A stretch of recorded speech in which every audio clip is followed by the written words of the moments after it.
get in game then. It is Gambit versus Millenium.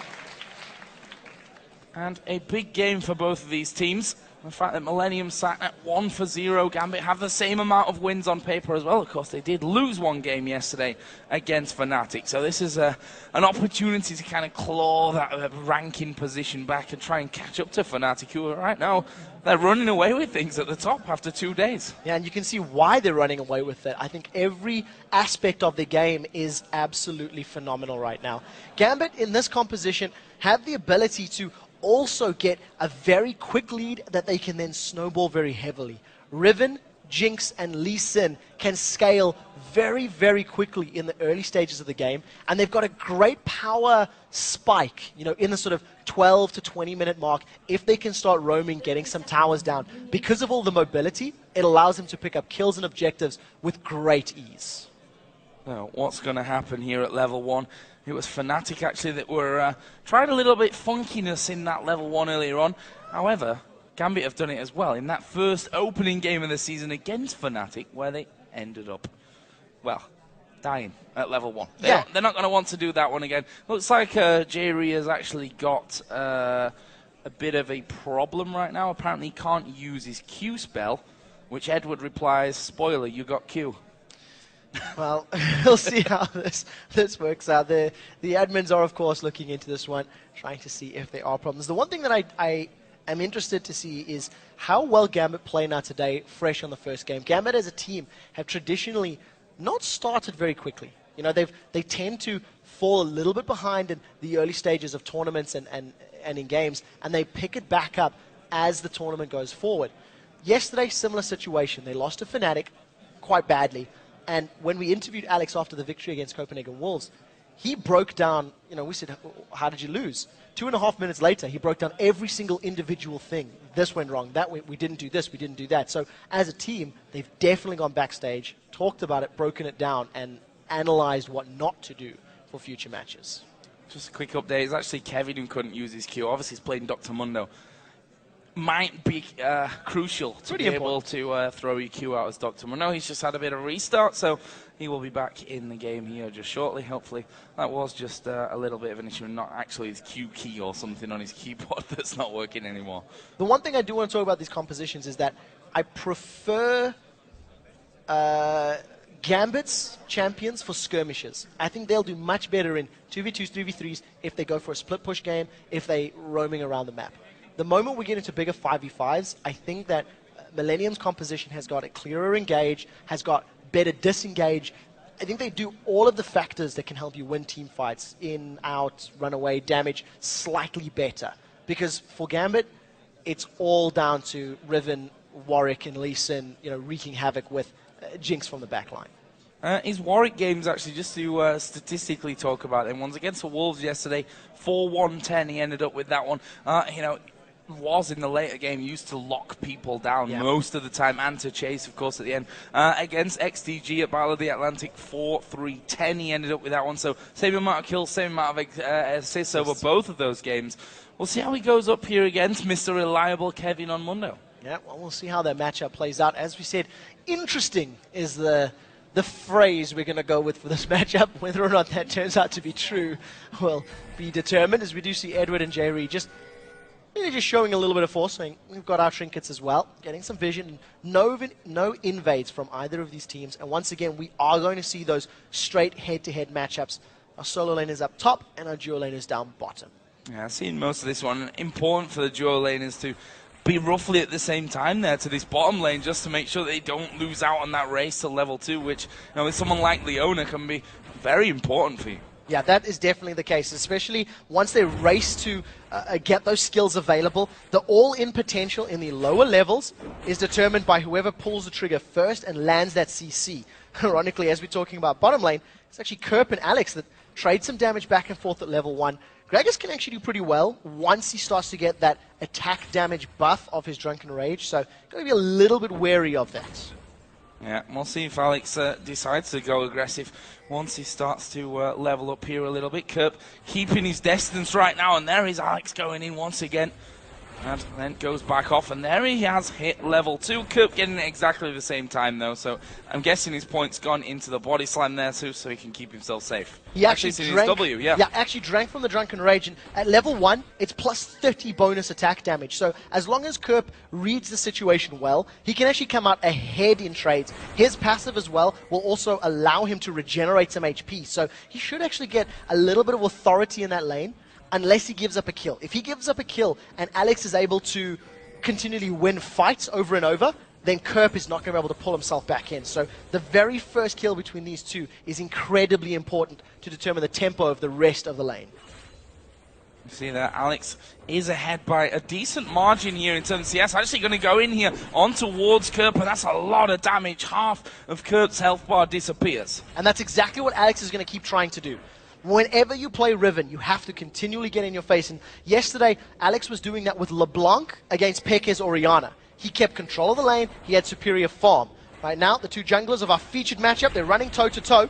It's level 3 Diamond, and he'll take the big wolf. Takes the big wolf and actually landing the Q here on towards Aranea. This could force a flash out of Aranea, you know, and, well, as I say, Aranea flashes away. Diamond says, not bothered about chasing from that one. I'll take what's in your jungle, and I'm happy you've got no flash for the future. If that had been a second or two later, Diamond could have followed up with a Sonic Wave. There was 3 seconds on the clock before it went in, so almost kill potential there, and Alex has caught Kerp. Yeah, going straight in onto him with this one. Got to get the knock up and almost dodging the barrel, almost not being really fully there, but he's doing a great job here. 24 to 13 CS, and we can see that Diamond hanging off to the side. Kerp should have a little bit of an inkling that he's around there somewhere after Aranea was forced to flash earlier on. In the end, they don't see an opening, and Kerp will be safe for now. With Kerp being so low on mana right now, Alex is in no threat of taking additional barrel poke, and he can just carry on diving onto Kerp as long as he's in front of the tower. Yeah, going straight on into him. Actually, again goes in. This take a turret hit this time around, but Kerp, again, not really even able to farm things up, and Alex has doubled the CS of his opposite number. This bottom lane been fairly quiet up until now. Yeah, at this point in time, Alex is just in complete control of mid because of the way he's played this early game. The bottom lane, 5 CS difference. I mean, they're not going in for each other. Level 3 Leona versus level 3 Thresh. Also 2 exhausts as far as our supports are concerned, and also flash teleports for our top laners. So let's keep that in mind as they get closer to level 6. The first real sort of gank in lane, as it were. Aranea is trying to sneak into the bottom lane, but a ward in that bush will reveal him. So no real attempt coming from that one. I think, with the exception of mid lane, fairly slow farming start between Millenium and Gambit. Which is, I think, what we expected from this one, to be honest. Millenium yesterday ramped up slowly, I think it's fair to say, against SK. They had a big lead, but look at this. Diamond has come around the back, and Kevin, as Mundo, not got his ultimate just yet. That's a good briefcase thrown in there, and Diamond actually taking quite a lot of damage there, and he might have to just back off. Yep, they've not got the damage at this point to finish off a Mundo. Yeah, it did need to get away just a little bit there. Sonic Wave applying some damage and pulling him into the bushes. Right now, though, the one thing we're going to talk about, the first back from Kerp on that Gragas. He's got himself 3 Doran's rings. So, feeling the pinch, feeling the pressure of Alex in that mid lane, he wants the additional HP, ability power, and mana regen to try and throw out more barrels and make up that CS difference. He was about 15 or 20 down. That is still sitting in about the same case. And we'll have to see if Alex can maintain that lane dominance with his Vamp Scepter and pickaxe that he's longsword he's picked up. This bottom lane, still, I think, dangerous in the fact that you've got Leona and Thresh in there, and when one of them, especially Edward, you know, is a guy that once he's made his mind up, he's definitely going to be going in for that one. Jerry, we'll see if he has a similar thought to this one. There's the continued dominance of mid lane. Aranea not going to come around. He's currently level 4, going to do a bit more farming. He's right now 6 CS behind that of Diamond, who is on the top side of his own jungle doing the golems. Yeah, crucially, he doesn't have that flash available. It will be up in the next sort of minute and a half. And the first invade that we've seen from Diamond was incredibly successful. He found Aranea. Lee Sin is a better duelist at levels 1 to 4 than Vi is. And until Vi gets some items, he's not really going to be able to contest with all of the additional damage and kill potential that Lee Sin offers. So, Aranea playing a little bit of catch-up as we see Diamond once again moving to his red buff. I think we may see Diamond Fox moving into lane once he gets these next buffs. I think that's probably going to be the signal. He's got his Dragon Rage available, his kill potential with all of the CC in the middle, the top lane, and the bottom lane. as long as some of those hooks or flame chompers connect. No. Millenium here just backed off somewhat from this bottom lane. Couple of wards coming down, and j actually getting all 3 hits off required onto that one. That will mean, and it's pretty much waste. Obviously came from the trinket, so not really costing them anything in the long run, but you know, a ward that's not giving you any vision could, in theory, be costing you. Yeah, very smart positioning there from j, still hanging out in the bushes, trying to just, you know, play a little bit of zoning. For those of you that don't know, Leona's Q, the Shield of Daybreak, it actually resets your auto attack. So you can land an auto attack, Q the ward, and then immediately land another one. That's what allows you to get it down before it hits the stealth. And as we were talking about, Diamond now level 6. He does have that red buff available. He's now setting up a gank. He's actually foregone the blue buff, which has respawned.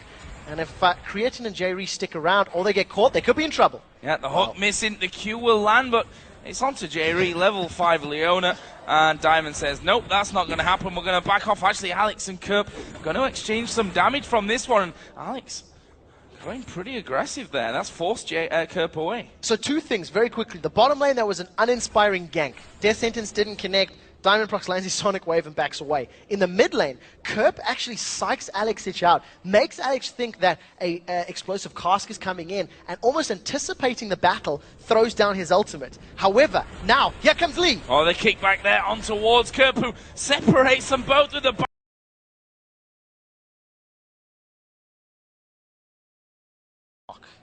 There's level 6 Aranea just throwing off a ward into the Dragon Pit. And we're almost at 10 minutes here. It's usually the kind of time where Gambit are already thinking about going towards Dragon, but also you might argue a time where Gambit have maybe already got something on the board to allow those Dragon plays to come in. And right now it's pretty damn even across the board. Yeah, I think because we've got the straight head-to-head matchups of the 2v2s and 1v1s, etc., it slows down your laning phase. It extends it quite naturally because you're trading. You can see Millennium's tower has barely been touched, as is a very similar situation for the Gambit squad. And until a clear victory has been won with a kill or with immense vision control, I don't think we're going to see that Dragon being started. The first real aggressive play on the map is coming from Millenium, as they want to make a play for red buff. It has already been taken. It was a little while ago, and we do see Aranea catching Diamond out. Yeah, going on to him, and actually they're going to throw Assault and Battery his way, but have they got the follow-up onto it? No, they haven't. Did use his kick there in that one, so that's, you know, an ultimate for ultimate. The junglers both losing out on that front. Yeah, nicely done there by Diamond, just to get away. Very cheeky from Kerp, actually steals the Wraith. And I think had Diamond been a little bit slower on that Dragon's Rage kick backwards, Kerp could have potentially gone in range. He had no flash available thanks to the gank, so there was no flash cask that could come down. Diamond, once again, playing a little bit safe, or rather getting out quite cleanly, so well played to him there. Millenium right now, I think, keeping up. CS numbers even across the board, and considering how much pressure Kerp was feeling very early on, I think he's done very well for that Gragas. Farm down on this bottom lane. Actually, 5 different. That's been how it's been for the entire game almost at this stage. Now we do have 2 parts of the Trinity Force for Creatine.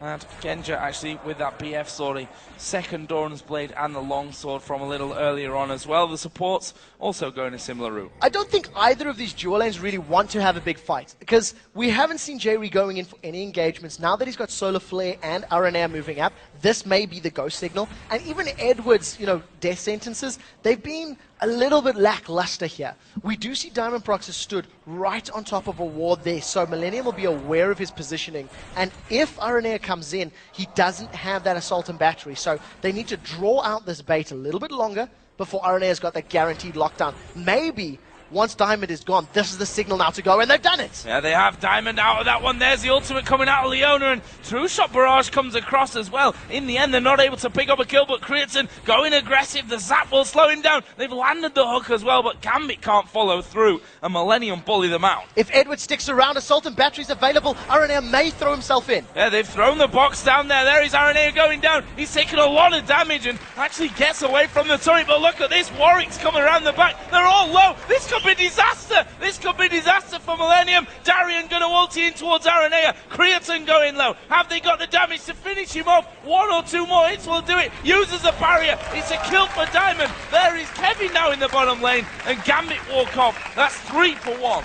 Very good turnaround from Gambit. They lost Edward under the tower, but a very clear call that a teleport was coming in from Darien. Edward threw himself into Millenium, held the members in place long enough for Darien to arrive. Thanks to the kills that they've secured and the numbers advantage, plus having Smite available, they now grab themselves a dragon as well and give themselves a 2,000 gold lead. That was very good calling from Gambit and very good reactionary play, realizing, hey, we're going to lose members under the tower, but we can turn it around by picking up kills and following it with the dragon.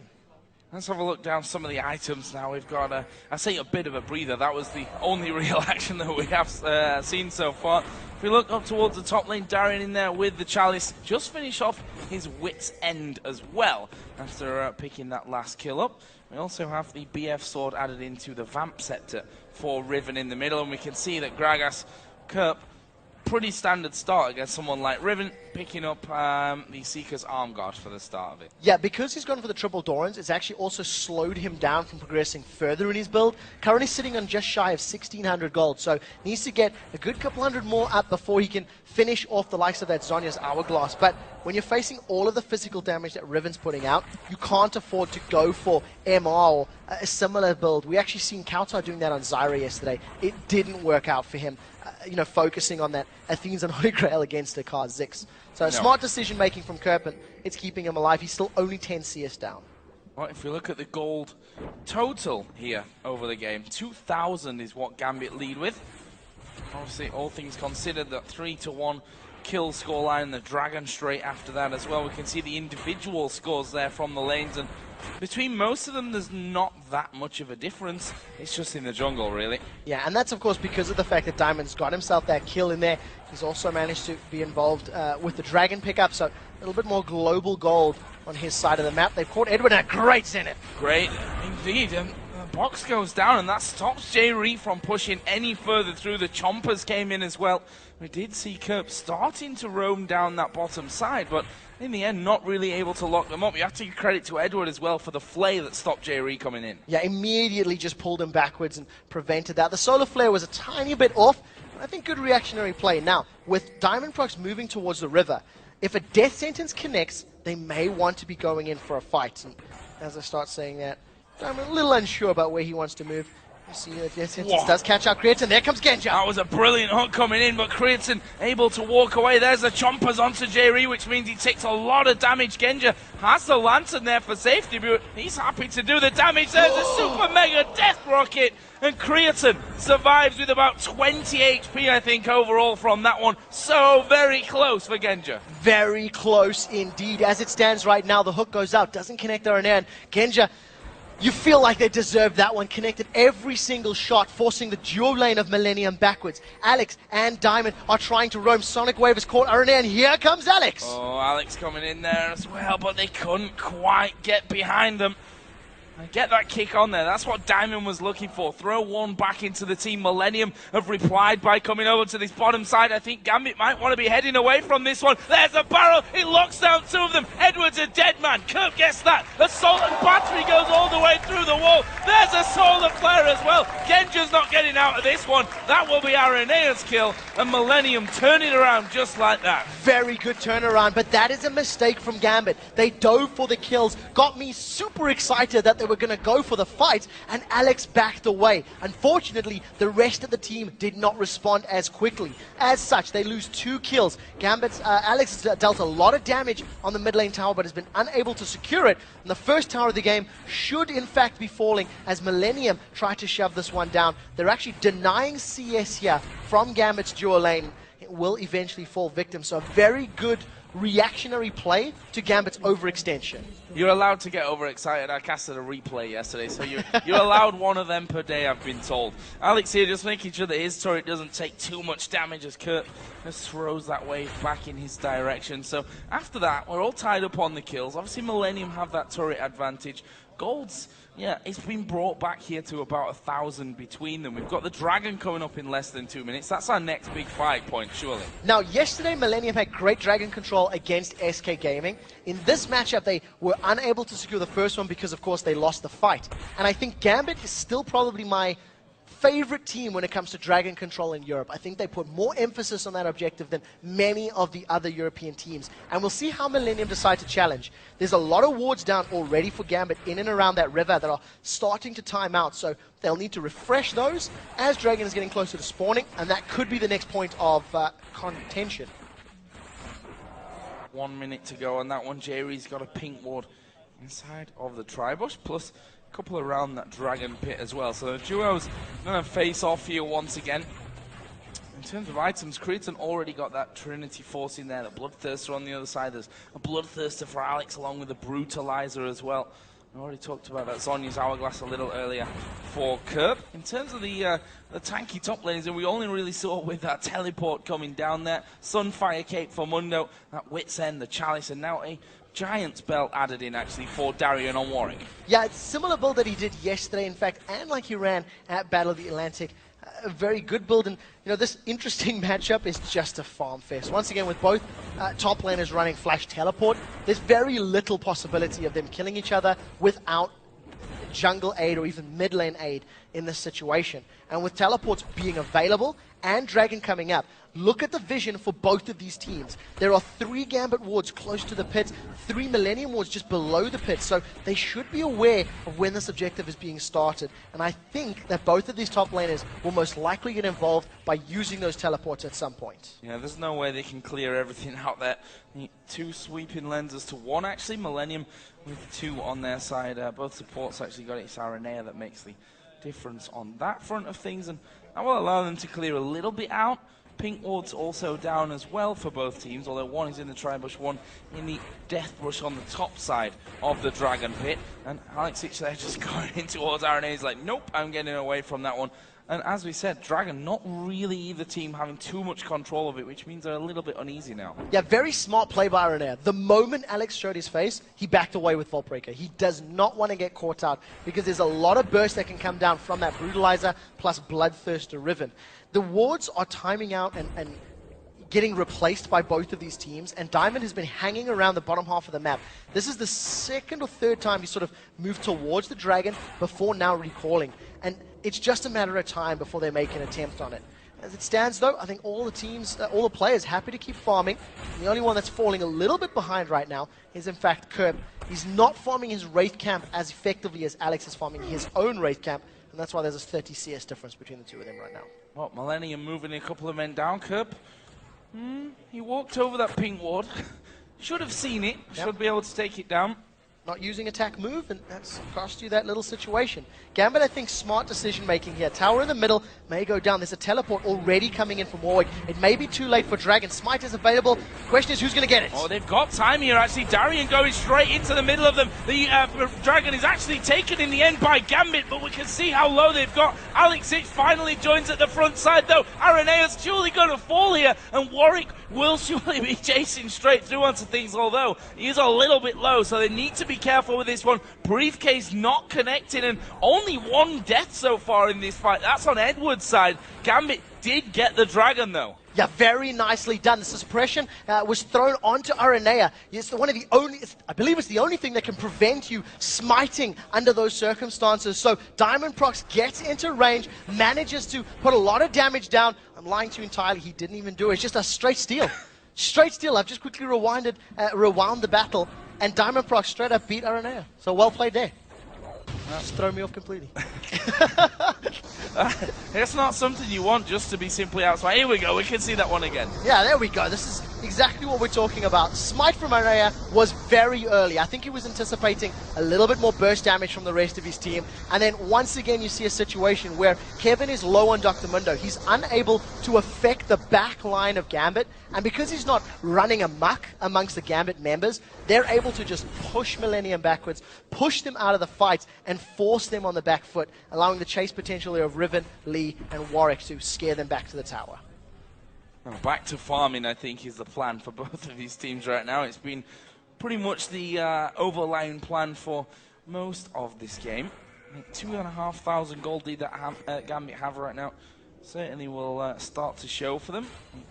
CS lead in the mid lane is quite They're going big. in. They are going to go in here, but I'm not sure that Alex will fall to this one. There's a lot to throw in there, a lot of CC. The barrel comes in. Alex knocked around all over the place, and it's hard to escape from that one. It's incredibly difficult. Fact of the matter is, that actually took a very long time. You know, they had to commit a lot of time, every single individual resource to that one, and it ended up costing them. Now, Aranea and Kerp still wanting to fight with Darien and Diamond. They've got to be careful because neither of them have their ultimates available. So if they were to get CC'd, with the aid of Edward, it may have been enough to get the kills. And I think that's worrying for Millenium. I think if they have to commit that much time and that many resources to killing Alex, these next team fights could go very differently. Now, once again, Aranea is throwing himself at Darien. Oh, that's a great vault breaker coming in onto him, but actually Darien doesn't really care and just hungering strikes his way back. Yeah, going to use that passive, keeps healing up. Now he's going to fight. He is going to fight things. Kevin actually popping his ultimate, kind of walking in, walking out. What shall I do? I'm not quite so sure. And that's obviously going to regen him up greatly in this one. So he's not really in danger of going down. In fact, it'll probably just reset this into, well, that top lane match that we've been seeing all along. Yeah, look at those heals. The damage from Hungering Strike is percentage HP damage. It's 16% of the target's maximum HP. So if he's hitting Kevin, who's got a Sunfire Cape and a Giant's Belt, that is a massive amount of HP. It actually heals him for 80% of the damage dealt. And all of his auto attacks, every time he hits a minion or monster or champion, he's getting health back from those as well. So it's so difficult to push a Warwick out of lane. I want to see how it transitions now as this game goes forward, because the suppression is going to allow him to lock down Ezreal, who's one of the slipperiest AD carries. So as long as Alexich can follow the suppression dive, I think Creatin's going to be in trouble in these upcoming fights. Now Renee just came to the top lane to make sure that turret stayed safe. It's at half HP, and in the end, actually, Darien had decided not to push on straight through. He's almost sat on 1,000 gold here, is Darien as well, so might go and turn that into something in a little while. 1,700 gold for Genja to spend as well there on Jinx, and he's still behind in the CS, but that difference has not really got bigger. No, not at all. It stayed static, and of course, as long as you're not falling further and further behind, that's fine. I think Genja's Jinx, by no means as dominant as Reckless as Jinx right now, it can still scale and offer you more damage, especially with that ultimate. I've talked about execution so many times, and I really think it needs to be stated once again, because you're going to combo that splash damage plus execute with Rivens. And as soon as Diamond Prox and Darien jump onto somebody, those two can clean up and they can carry on chasing down. So that's where the cleanup crew has to be for Gambit. Only 2 towers have fallen at 25 minutes, and this is by far the slowest game, because I think even SK Millenium had more action and fights by this point in the matchup yesterday. Yeah, Millenium were a mile ahead at this point, 25 minutes. Unfortunately for us, or for them, for whoever, it took another 25 minutes for them to actually close the game out. But they say it themselves, they're not here to be really flashy. They just want to get the job done and get the points on the board. Well, at this point in time, they're behind, and that's not going to happen. So 3,000 gold behind Gambit, 1 tower down. Finally, Darien's sustain in lane allows him to push Kevin away. He's still sticking to that top lane, and you can see Aranea looking for a rinse and repeat kill on Alex. But Diamond was there to back him up. So if they want to commit all of that time and that resources, Diamond may be able to throw a spanner in the works and get rid of them, as it were. Dragon's going to be coming up in about 30 seconds time. Teleport's once again available for our top laners. So within a minute or two of it spawning, I think that's going to be the next time they fight in Millenium. If they want to focus Dragon, they have to do it quicker, and they cannot afford to get it stolen away. I mean, Diamond had a very good steal last time, just straight up outsmiting Aranea. A couple of recalls coming in. Alexich going back, and actually leaves just 5 seconds until Dragon comes up. If Millenium went now, if they reacted to this one right now, they would have the man advantage down there, but there's a pink ward right at the front from Gambit, and the ward's going in at the backside, not really making them feel all that confident with really turning the corner and trying to get involved in the action there. No, I think the fact that they've got vision of the pit and they realize that Gambit are not attempting it right now, they're going to play it a little safe. I think they've also got a very good steal potential. If Aranea were to throw himself over the wall, plus Gragas barrels, it's something you always have to consider, always. The burst of Smite plus Explosive Cask is very, very high. right now the fact that Kerp is miles away means Dragon's been started. RNA's going to try steal. Oh, he's going to go in for that one, but, well, Diamond, safe as ever on that smite. Edward actually just sat at the back of things, trying to bully Aaron here away, who just waits for his Vault Breaker to come off cooldown and escapes again. Gambit will be fine with that, though. No need to really have any kind of risky fight. They've picked up Dragon. They just walk back off, and they're going to farm a bit. Yeah, absolutely nothing was expended there. Absolutely nothing. No summon spells, with the exception of Smite. No teleport was used. Darian roamed down to the bottom. He hasn't even lost out on CS, really, 240 to 245. Now Millenium, however, they want to try and focus this mid tower. There are 4 members of their team. There's a teleport coming in from Darian. It's being followed by Kevin. He's caught. Yeah, they hooked him in actually underneath the tower, and look at that, down to half health. Darian falling at the front. There's Diamond coming in from the side. Creaton's gone very low. Super Mega Death Rocket not really having the impact they'd have liked. This is a big, messy fight, but everyone from Millenium going low there at the back. We see Genja now chasing down. Can they finish Creaton? There's the Arcane Shift. Darian's still chasing. Zap! Max range to get another one. And here's Darian flashing his way through. One more should do it. Can he get it? Yes, he can. Darian picks up that one. And just like that, Gambit picking up 3 kills to back away. But it's not over just yet. Arenea's charging up. Arenea's charging down. He goes down on the inner turret. And this is going to be a tower as well for Gambit. Arenea should not have been there. And we talked about the chasing potential. How Warwick, Lee, and Riven can run you down. And of course, if you're getting kills while doing it, Jinx's passive Get Excited gives you a massive movement speed boost. Allows you to just keep chasing. After the initiation from Gambit, who started the fight first, I want to stress that. They were the ones that ran in. Kevin teleported. The rest of Millenium were running away. They weren't in the lane. So as soon as he teleports, a great hook from Edward starts that fight out, allows Gambit to get 4 kills, a tower, a Baron, and a 9,000 gold lead. Yeah, that's a big swing right there. And no, I love the decisiveness from Gambit as well. Take the fight, move straight back off, pick off the Baron, and go straight back home before they can even come around. Here's another look at that one. Started off with a top lane teleport. Yeah, Darian was teleporting a little bit safer. Kevin came in the middle of the lane, and the rest of his team had backed away. Nobody else was fighting, so Kevin getting caught forces Millenium to run back in. They're not in opportune position, and because they're sort of re-engaging from different angles, it allows Gambit to focus fire targets and allows Gambit to just chase down. Look at the movement speed here from Darian, as well as the Get Excited after the zap. It's just flash forward, land some more damage, and just keeps chasing over and over. The Gambit composition is much better at cleaning up these messy, low-health fights than what Millenium is, and especially because Millenium didn't have a straight-up engage. That's what cost them. There's Aranea, the last stand, I think, on that turret where he was looking at a lot of juicy targets, really low HP, but in the grand scheme of things, just losing another kill for Millenium's total. And another thing that happened during that fight, Darian's Infinite Duress, his ultimate, was used onto Creaton. That's an important thing because it stopped him getting out of there, which was probably the biggest thing that led to his death. Yeah, and it's what we talked about very early on, how Ezreal is very difficult to deal with. Darian is now getting caught out. Can they kill him? Well, it wouldn't be a week of LCS action without Darian getting caught out. Whether they can finish off a kill against him is another matter here, because the rest of Gambit actually coming down and Darian just walking away. And he's actually going to ulti in on towards Aranea here. Is he going to be able to pick up the kill from it? There is the rest of the team. The hook lands onto Aranea. Darian, you have all the swag. And look at Diamond, he's come around the back. He's a little bit out in no man's land, but he'll get the kick into the hook. What a combo from Gambit. Box goes down. Now they're looking for even more as they focus Kerp. He's going to use the Zhonya's. They surround him and hunt him down. It's Darian that picks up that kill. Darian didn't even use his Infinite Duress while trying to escape. He baited so well. Just walking away, pulling both Aranea and Creaton after him. They needed to back off a little bit sooner. They lose 3 members. They're most likely going to lose that outer turret if the minions take it down. And the rest of Gambit are just focusing on this mid lane. They're making it very clear they want an inhibited turret first. There is another turret going down. We have Jinx in the top lane pushing that one through. I'm not sure what they're going to do to defend this inhib turret, to be honest with you. We do see a couple of guys starting to spawn in ever so slightly, but this inhibitor's going down. That is a lot of damage onto these towers. We saw in the last game from Reckless what Jinx can do to the towers as well. And it's not over. He's done that. It's not over just yet. It's going to be close.